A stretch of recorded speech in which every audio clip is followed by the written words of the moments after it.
Hello दोस्तों, Excel की आज की वीडियो में हम देखने वाले हैं शॉर्ट फंक्शन। अब शॉर्ट फंक्शन मतलब फॉर्मूले की बात कर रहा हूं मैं। शॉर्टिंग हमने एक्सेल में कर रखा है और मैंने वीडियो भी बना रखी है।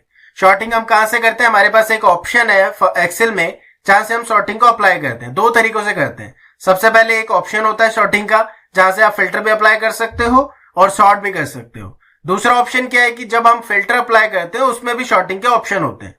अब शॉर्टिंग का मतलब क्या होता है? शॉर्टिंग का मतलब होता है कि आप अपने डेटा को एक फॉर्मेट वे में देखना चाहते हो। फॉर्मेट वे मतलब अगर आपके पास अल्फाबेटिकली डेटा है, आप उसे A to Z या फिर Z to A देखना चाहते हो। अगर आपके पास न्यूमेरिकल है तो आप ग्रेटर देन टू स्मॉलर या फिर स्मॉलर से ग्रेटर मतलब असेंडिंग टू डिसेंडिंग या फिर डिसेंडिंग टू असेंडिंग डेटा देखना चाहते हो।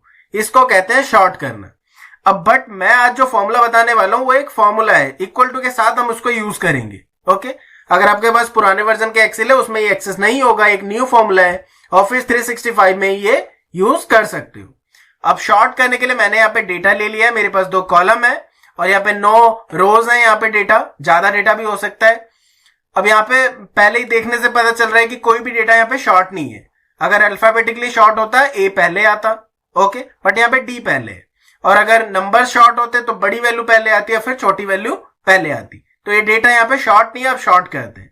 शॉर्ट करने के लिए लिखते हैं इक्वल टू SORT, लिखा मैंने, टैब प्रेस किया। अब शॉर्ट आपसे मांगेगा 4 चीजें जो कि मैंने यहाँ पे मेंशन कर रखी है। सबसे पहले एरे, उसके बाद शॉर्ट इंडेक्स, शॉर्ट ऑर्डर और बाय कॉल। बाय कॉल का मतलब है बाय कॉलम या फिर बाय रो।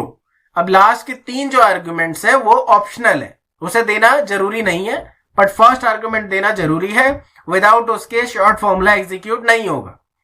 अब शॉर्ट के लिए मैंने डेटा सेलेक्ट कर लिया। अब मैं स्टेट को सेलेक्ट करूंगा ना, तो उसका सेल्स वैसे का वैसे ही रहेगा।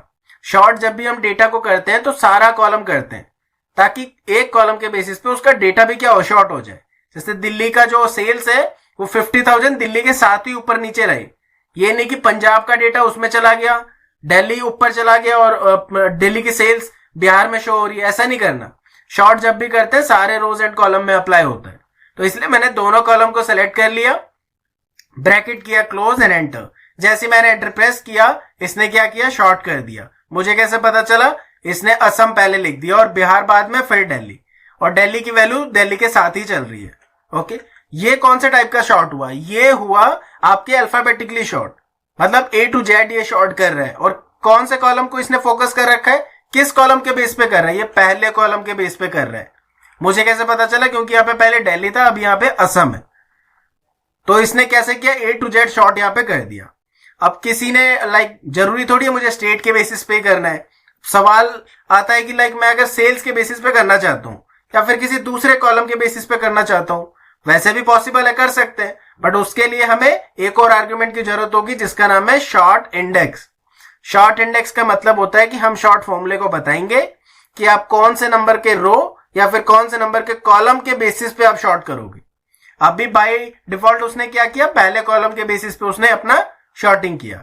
अब मैं इस बार चाहता हूं कि सेल्स के बेसिस पे वो शॉर्ट करे, तो उसके लिए मुझे इसे एक नंबर देना होगा जिसे कहते हैं शॉर्ट नंबर। एडिटेबल फॉर्म में ले आया, F2 प्रेस करके, कॉमा।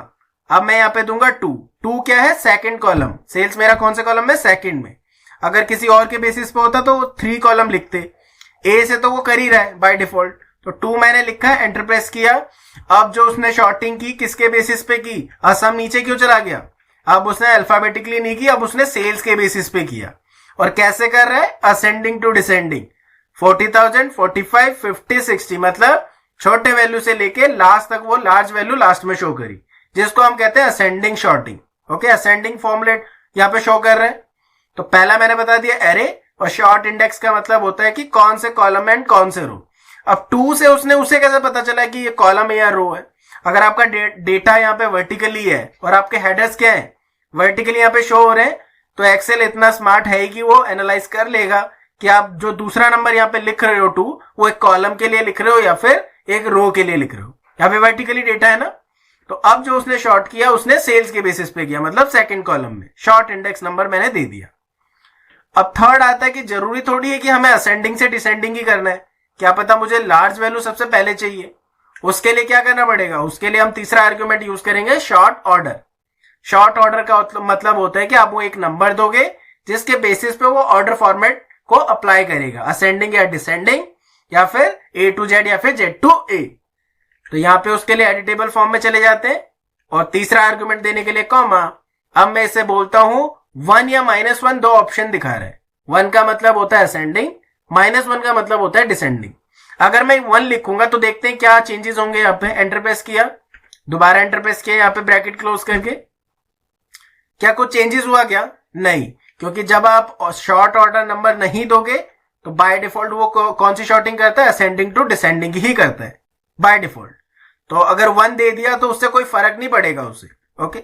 बट जब मैं इसको -1 दूंगा, जैसे ही मैंने यहाँ पे -1 लिखा, एंटर प्रेस किया, दोबारा एंटर प्रेस किया, अब जो शॉर्टिंग हुई है कैसे हुई है? Descending to ascending. गोवा पहले आ गया क्योंकि उसकी वैल्यू सबसे ज्यादा है, ओके। तो 1 का मतलब असेंडिंग शॉर्टिंग, 2 का मतलब क्या होगा? डिसेंडिंग के फॉर्मेट में वो आपको फॉलो करेगा, ओके।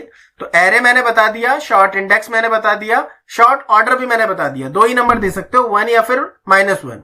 अगर कोई नंबर नहीं दोगे तो 1 ले लेगा वो बाय डिफॉल्ट, असेंडिंग। अगर -1 दोगे तो डिसेंडिंग देगा। तो 3 आर्गुमेंट के बारे में मैंने बता दिया। चौथे के लिए हम चलते हैं दूसरी शीट में, उसके लिए मैंने डेटा अलग बना रखा है। इस बार जो डेटा है मेरा किस फॉर्मेट में है? इस बार मेरा डेटा रोज की फॉर्मेट में है। तो एक्सेल अपने आप ही पता चला जाएगा जब मैं उसे शॉर्ट इंडेक्स नंबर दूंगा। अब अप्लाई करते हैं, बाय कॉलम करके दिखाऊंगा ये वाला ऑप्शन। तो इक्वल टू शॉर्ट, मैंने लिखा शॉर्ट और मैं सबको शॉर्ट करूंगा, सेलेक्ट कर लिया, कॉमा। अब शॉर्ट इंडेक्स किसके बेसिस पे करना चाहता हूं मैं? 1, मतलब पहले रो के बेसिस पे। वो संभाल लेगा, अपने आप एनालाइज कर लिया होगा उसने, कॉमा। शॉर्ट ऑर्डर क्या होना चाहिए? मैंने बोला कि लाइक असेंडिंग टू डिसेंडिंग या फिर डिसेंडिंग टू असेंडिंग। अगर लाइक अल्फाबेटिकली बात कर रहे हैं तो ए टू जेड, तो उसके लिए मैं 1 लिखूंगा, कॉमा। अब फोर्थ ऑप्शन जो है बाय कॉल, बाय कॉल का मतलब होता है कि अगर आप ट्रू लिखोगे तो वह शॉर्टिंग कैसे करेगा? Short by column. अगर आप फॉल्स लिखोगे वह शॉर्ट बाय रो करेगा। तो मैं यहाँ पे ट्रू लिखता हूं, शॉर्ट बाय कॉलम करवाना चाहता हूं, ब्रैकेट किया क्लोज, एंटर। इसने आपको रिजल्ट दे दिया, ओके। असम, बिहार, दिल्ली, गोवा, उड़ीसा, पंजाब, मतलब ये कॉलम को शॉर्ट कर रहा है। तो बाय कॉलम में आप 2 ही वैल्यू दे सकते हो, ट्रू या फिर फॉल्स। अगर मैं यहाँ पे 2 लिख दूं, कहां पे? शॉर्ट इंडेक्स नंबर पे मैंने 2 लिखा। अब ये किसके बेसिस पे शॉर्ट करेगा? सेल्स के बेसिस पे शॉर्ट करेगा। शॉर्ट इंडेक्स मतलब सेकंड रो के बेसिस पे, एंटर। जैसे मैंने एंटर प्रेस किया, 45, 50, 60, 75 आगे बढ़ रहा है, असेंडिंग टू डिसेंडिंग। तो चारों आर्गुमेंट को मैंने करके दिखा दिया। शॉर्ट फंक्शन यहाँ पे हमारा हो चुका है कंप्लीट। नेक्स्ट वीडियो में देखेंगे किसी और फंक्शन के बारे में। तब तक के लिए थैंक्स फॉर